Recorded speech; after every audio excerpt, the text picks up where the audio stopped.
Steve, I know you got to stay positive and say the right things, but how frustrated are you with how tonight went? Well, to be honest with you, I'm not surprised. Again, we had a 18.5% chance of winning the first pick. So realistically, I'm prepared to not to be sitting here today, not talking about the first pick. So I'm not really surprised. The odds were in favor.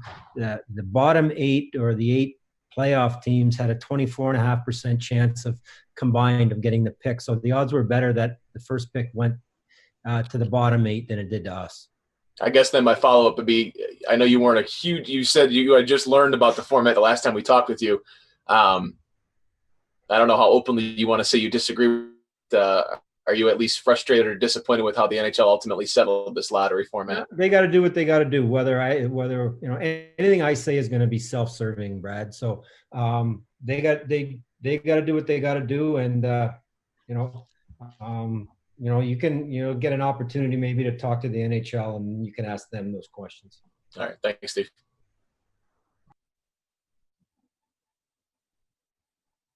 The next question will be Helene St. James from the Detroit Free Press.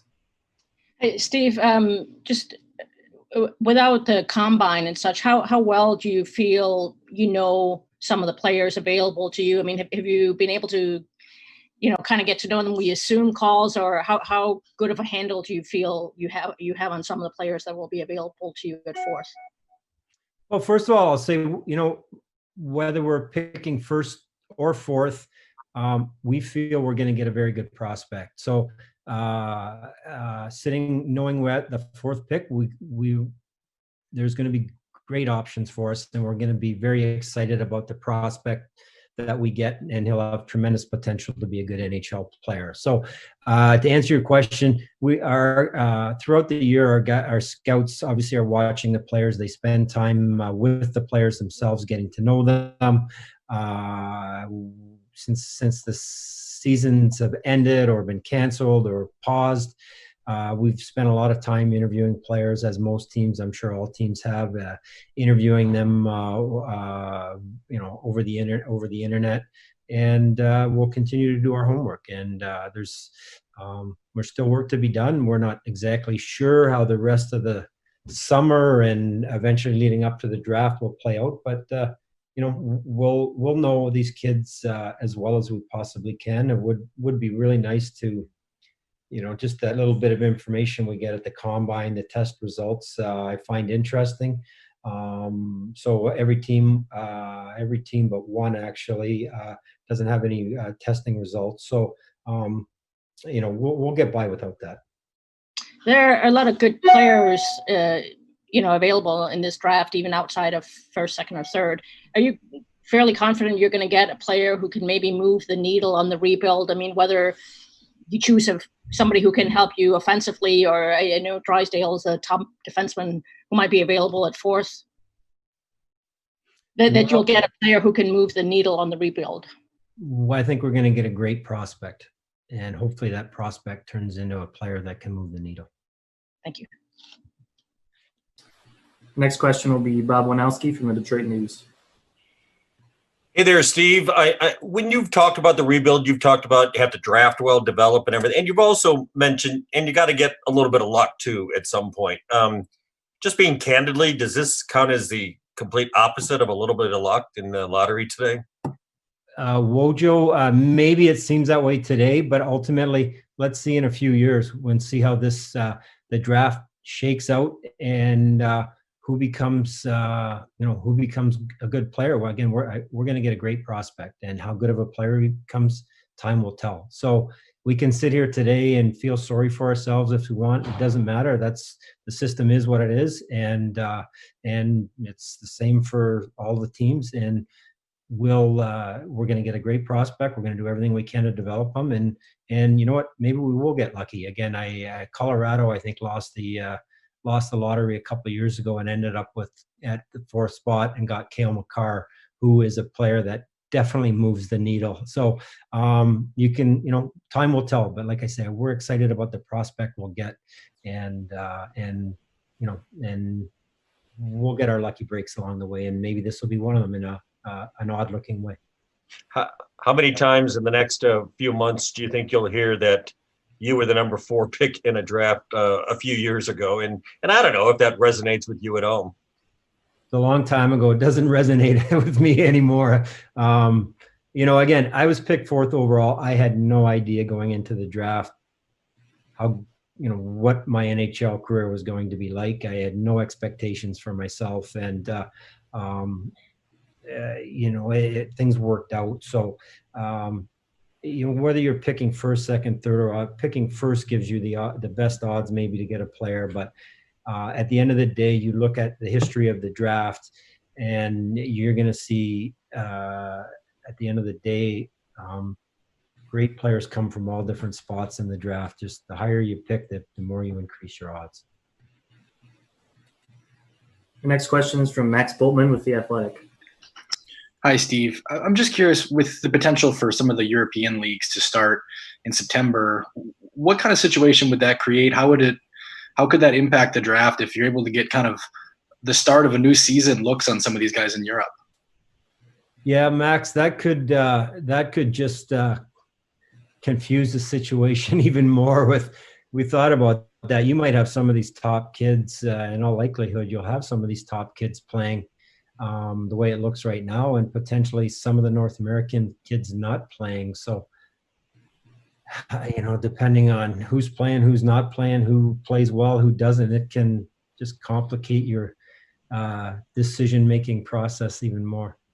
Are there any kind of new perspectives that the long delay has allowed you to bring in more to the scouting process, whether that's the player development guys, or you just kind of keeping it as is? I'm not sure I understand your question. Like, would you have Sean and Dan do any more work on these guys than they might do in a normal draft, just since there's so much time in this one? They're involved. They're out there watching our prospects, but along the way, you see a lot of the kids for the draft as well. This will be my 2nd draft back with the organization, and with Sean and Dan, to what extent they were involved last year. On some of the players they saw, they could weigh in, but ultimately, we've got amateur scouting staff that it is their job to watch these kids, to know these kids, and they'll be, things haven't changed in that regard. It's the amateur staff that will dictate how our draft goes. And then last thing for me, do you have an idea at this stage how big a group of players you expect to kind of be deciding between at that spot at 4? There are several good options. There's several good options. I don't want to give you a specific number, but there's a lot of different ways we could go depending on what happens before us. Thanks. Yep. Our next question is from Art Regner with DetroitRedWings.com.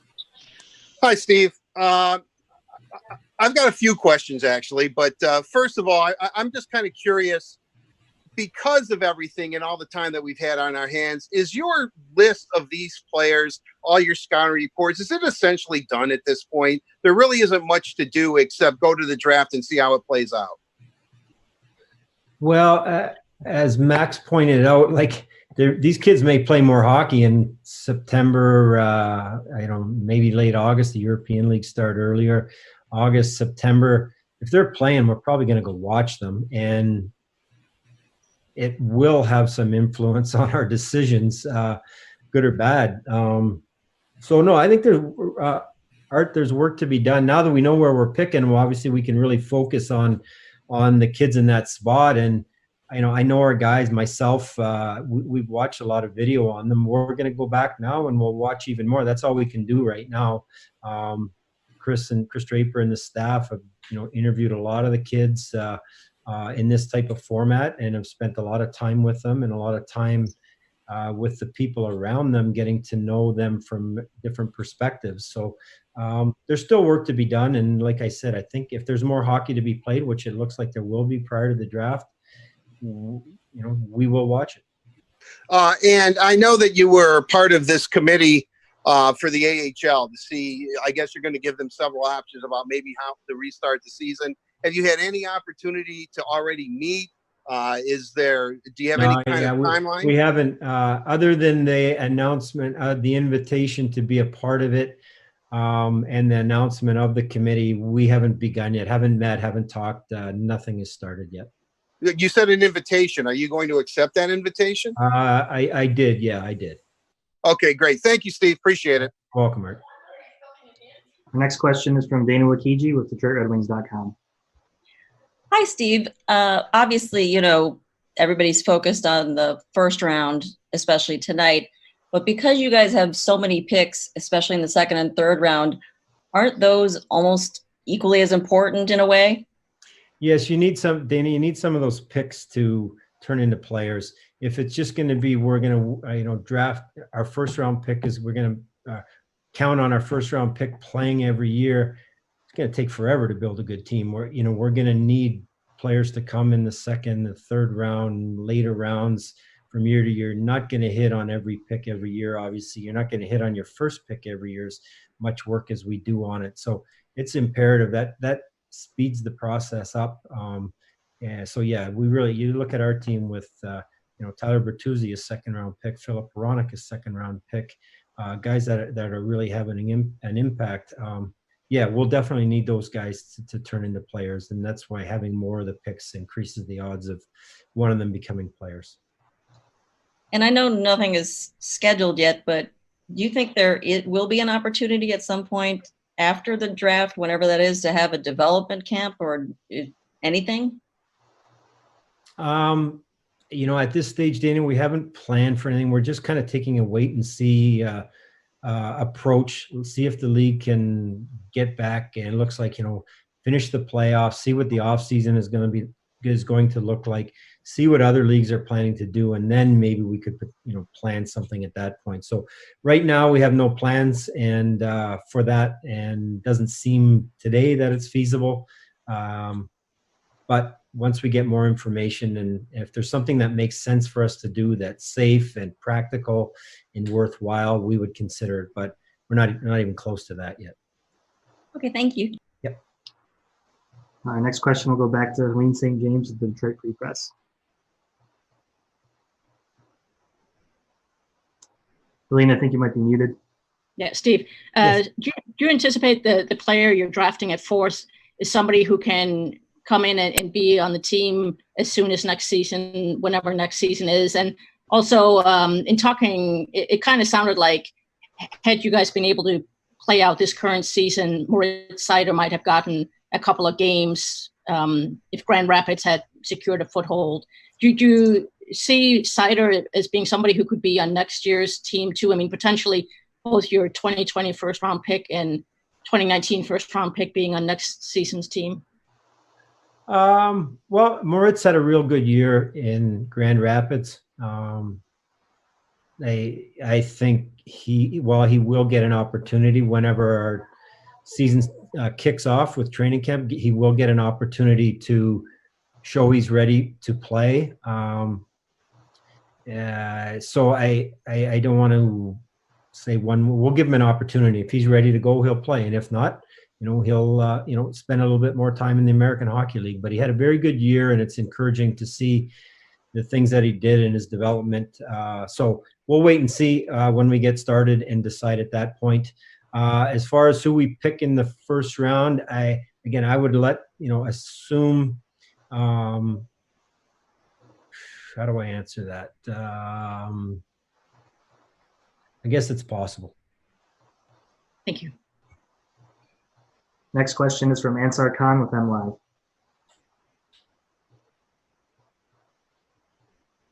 Hey, Ansar, I think you need to unmute your mic. Sorry about that. Steve, can you hear me? Yes. Yeah, I'm guessing, with the fourth pick, you're just going to take the best player available regardless of position.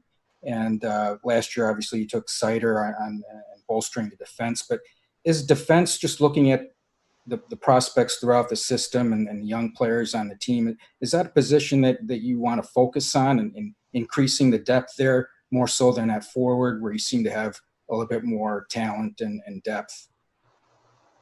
I would answer at this point, we're going to take who we feel is the best prospect with the fourth pick. I don't think we'll target a particular position right now.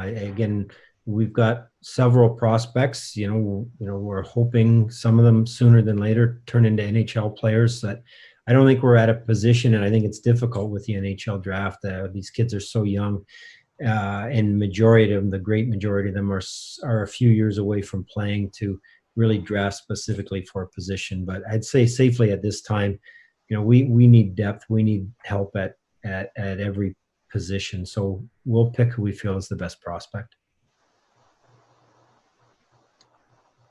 All right, everyone. That is all the time we have for tonight. Thanks for joining us. Thanks, Steve, for joining us. And stay safe, everyone. And hopefully we'll see you all soon. Thanks, everyone, for joining us on a